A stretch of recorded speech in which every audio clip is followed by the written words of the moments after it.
So if you've looked at anything for,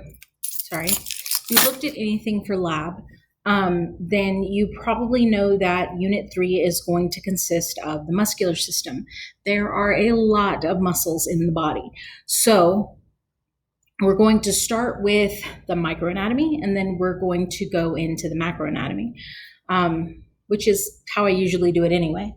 So histology. So from the histology chapter, you should know, or from the histology lab, you should know that there are 3 types of muscle tissue. We have smooth muscle, which looks very different from everybody else.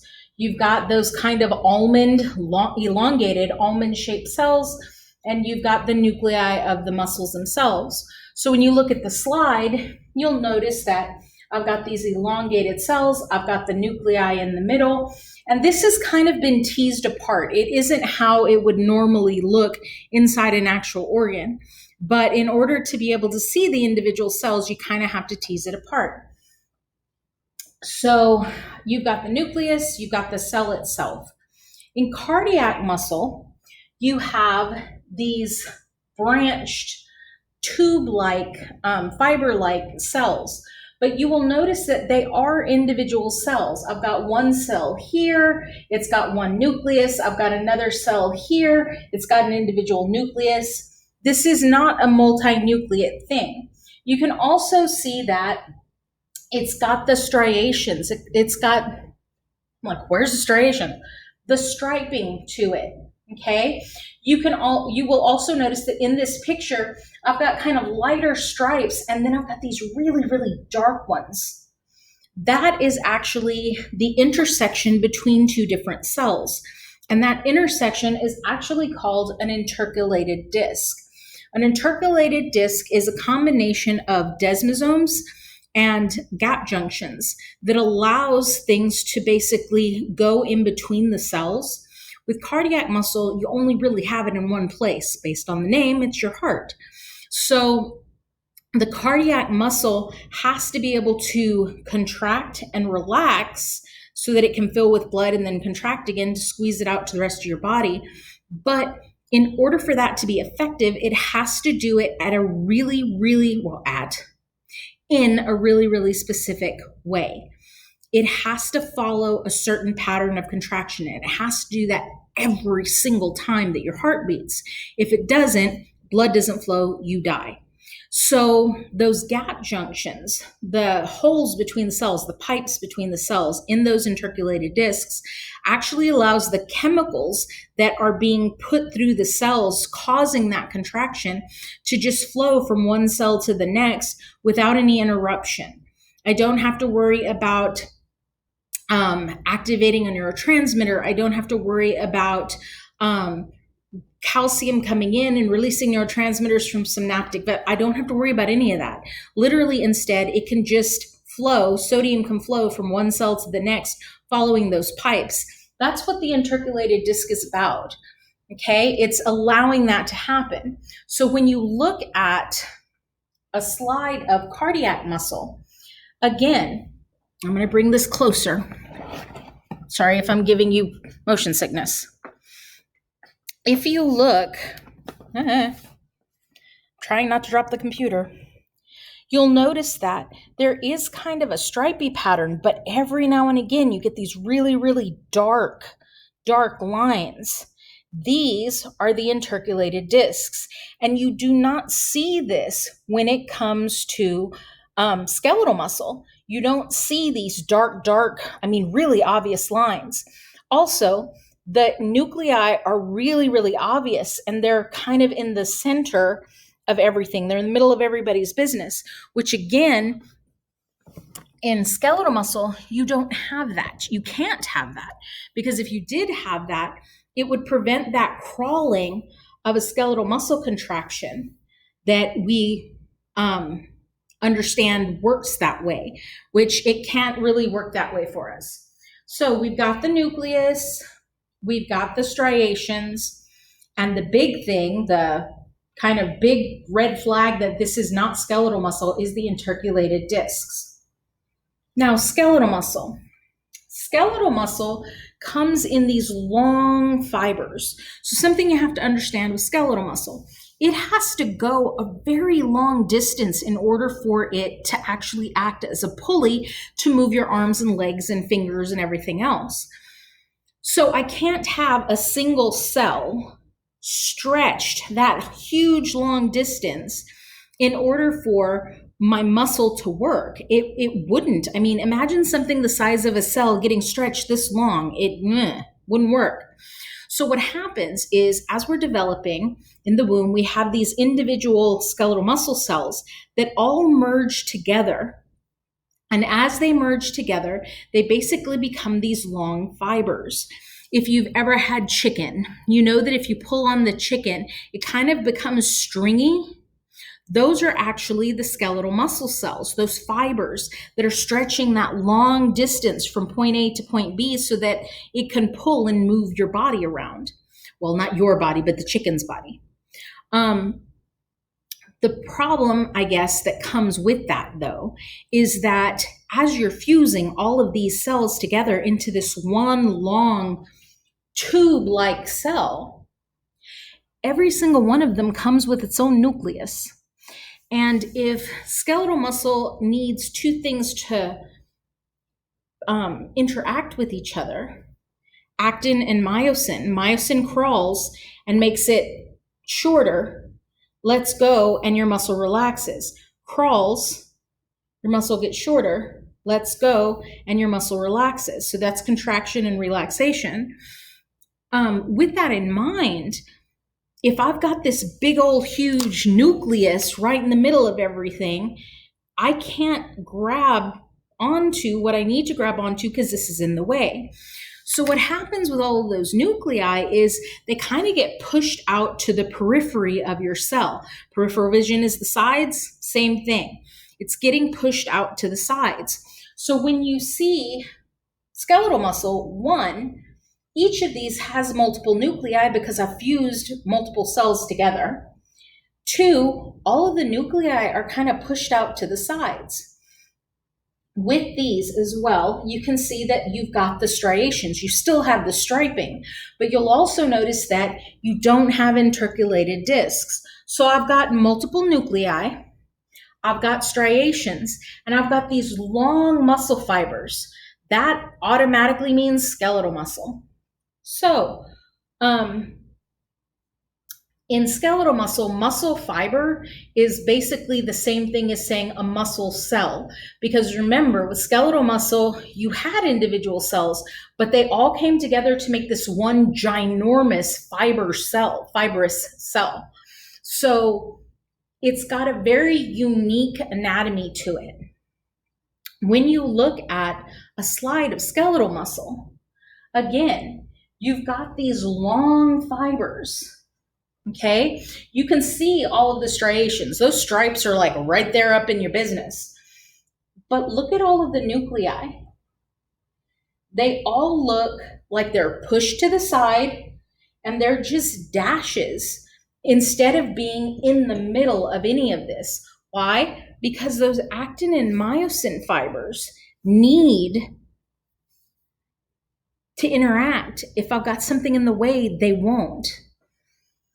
So I've got multiple nuclei, I've got striations, and I've got the muscle fiber. I've got the actual long muscle. So looking at the skeletal muscle, let's say a bicep, for example, you will notice that I have the fibers kind of bundled. So each one of these red circles is actually one of those fibers that we just saw here, okay? And they're bundled together. So I've got each cell that are bundled together with something called an endomysium. Basically, it's connective tissue that surrounds each cell. Then those are bundled together into things called fascicles. If you want multiple, you say fasciculi, but it's a fascicle. These are bundled together using something called the perimysium. Peri means around, okay? And then bundles of these are put together with something called the epimysium, which is, again, connective tissue that's basically holding everything together.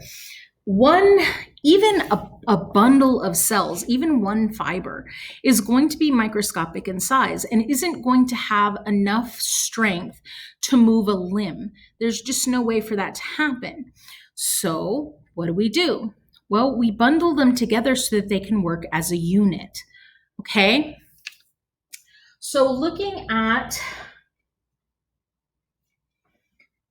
skeletal muscle, again, each one of these is an individual cell, okay? We call these myofibrils, muscle fiber. Myo means muscle, fiber, fibril, fiber. You'll notice that I've got a neuron, a nerve cell, that is touching multiple of these. It's not just touching one cell, it's touching a lot of them, right? This junction, this meeting between the neuron and the muscle is actually called the neuromuscular junction. This is where a neuron touches a muscle. The thing about your skeletal muscle is it will not work if somebody doesn't tell it what to do. So you actually need a neuron sending signal to that muscle to tell it, contract now, relax now. So those connections are really important. You can also see that I've got blood vessels kind of coming around through them as well.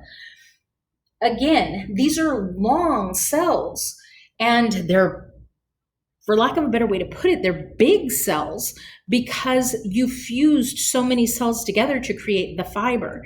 That means that fiber being the long string-like structure. So with that in mind, it's going to need a lot of nutrients and it's going to make a lot of waste. Those blood vessels have to go in between them. So looking at a microscopic skeletal muscle, this is one cell, okay? And I can tell that because I've got multiple nuclei here. You can still see there's a blood vessel, right? Internally, you can see that I've got banding. There's the green and the blue here, right? So this is what we saw in the slide. It's the striations. It's those stripes that we saw, okay? Internally, your skeletal muscle is, well, I shouldn't put it that way. Your skeletal muscle contracts from the inside. So you've got those actin and myosin crawling on each other inside, basically pulling the sides of that muscle cell together, okay? Internally, I have kind of a pipe called a transverse tubule or a T-tubule, okay? I also have this kind of webby looking stuff and this big tube on the side of that. This is actually called, well, it's the Sarcoplasmic Reticulum. It's basically the endoplasmic reticulum inside of a skeletal muscle. Now you might be going, okay, why Sarcoplasmic Reticulum? Because each of these units that we see here is actually called a sarcomere. So this crawly unit that I've been talking about, that's called a sarcomere. And since this is such a unique cell, the way that it looks, the way that it's put together is so unique, they decided to call it the Sarcoplasmic Reticulum. Now, you'll never guess what the cytoplasm is inside a skeletal muscle cell.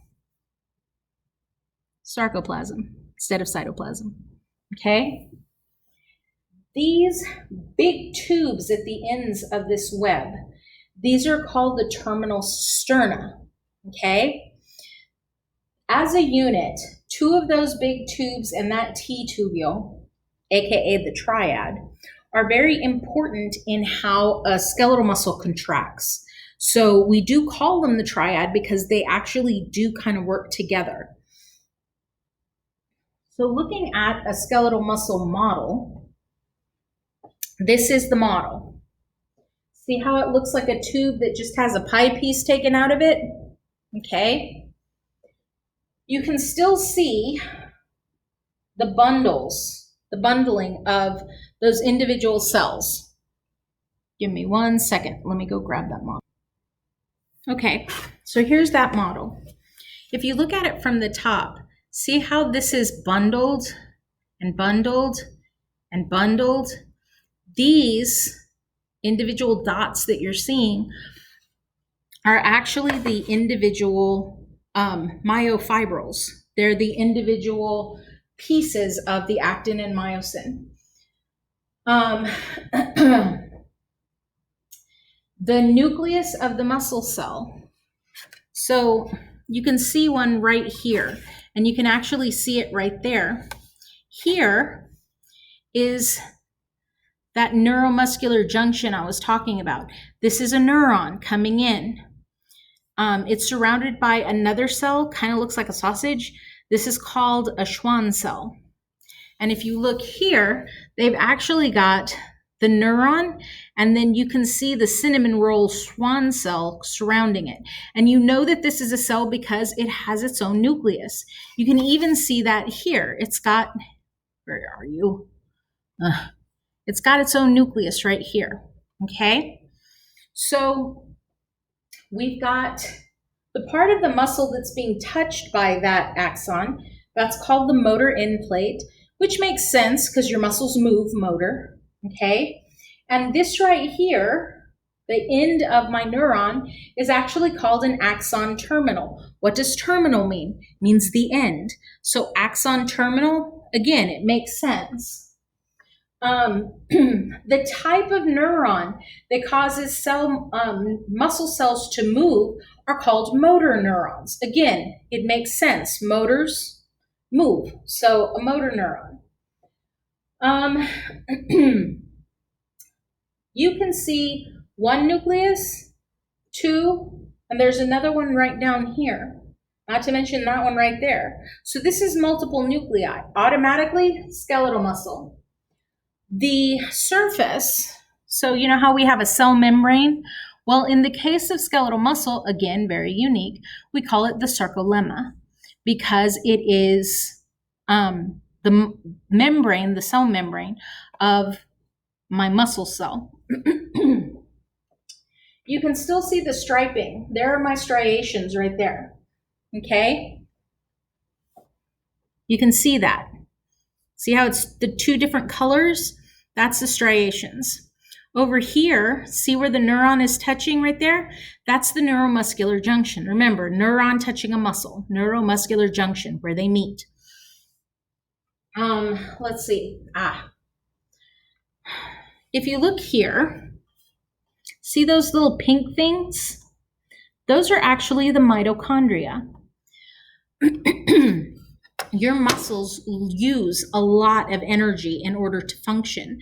So when it comes to the muscle cell, it has to have a lot of ATP factories that make ATP so that it has the energy that it needs, the fuel that it needs to move. So when you look at a muscle cell, skeletal muscle cell specifically, well, actually any muscle cell, but skeletal muscle cell in this case, it has tons of mitochondria. Any extra space is going to have a mitochondria somewhere.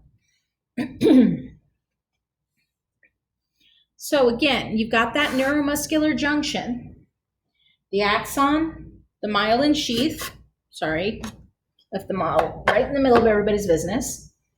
You've got the endomysium, okay?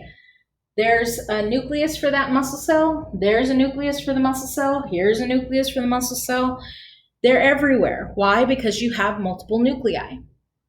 Now, the other muscle model that we have looks like this, but technically it's the same thing. Here are all my myofibrils, right? And if you look, you can see the little pinto beans with the squigglies, the mitochondria, okay? You can still see the striations, right? That striping pattern. In this case, in this specific model, I should say, you can also see the T-tubule here in blue. Here's the sarcoplasmic reticulum with the terminal cisterna. one terminal cisterna, the T-tubule, and the other terminal cisterna, and you have the triad that we talked about earlier. If you look in between, where are we? This way. These two myofibrils, you'll see more mitochondria. See little beans with the squigglies in the middle? So again, I've got to have a ton of those.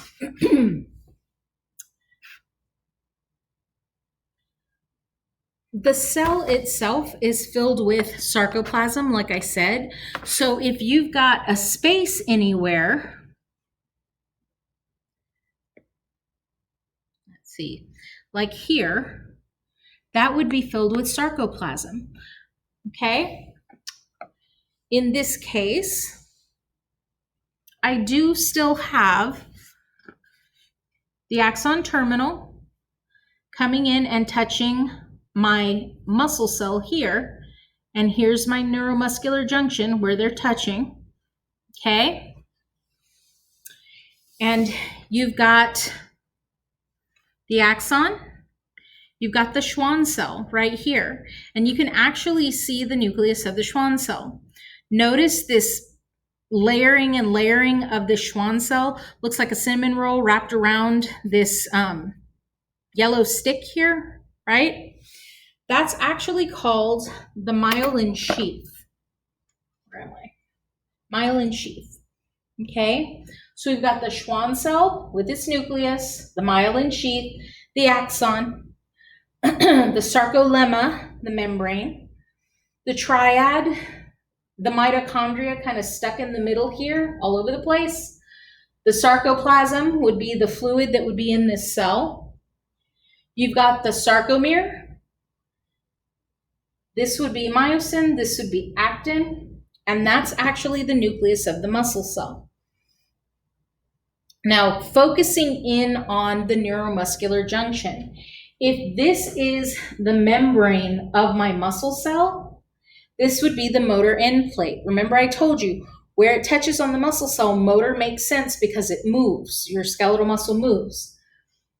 This would be the axon terminal. Again, terminal makes sense because it means the end. See these little bubbles here? These are actually vesicles, and they are in the axon terminal. We call them the synaptic vesicles because where two cells touch like this, a neuron touches something else, we call it a synapse. It's just a generic name for when a neuron touches something else. The space here between my motor end plate and my neuron is actually called the synaptic cleft. A cleft is a space in between two things. Somebody who has a cleft chin has two sides to their chin, but there's a space in between. And since this is called a synapse, that's the synaptic cleft. Okay? Yeah. And this whole thing that I showed you here is that foot, the synaptic terminal that's touching. And then this would be, again, that endomysium.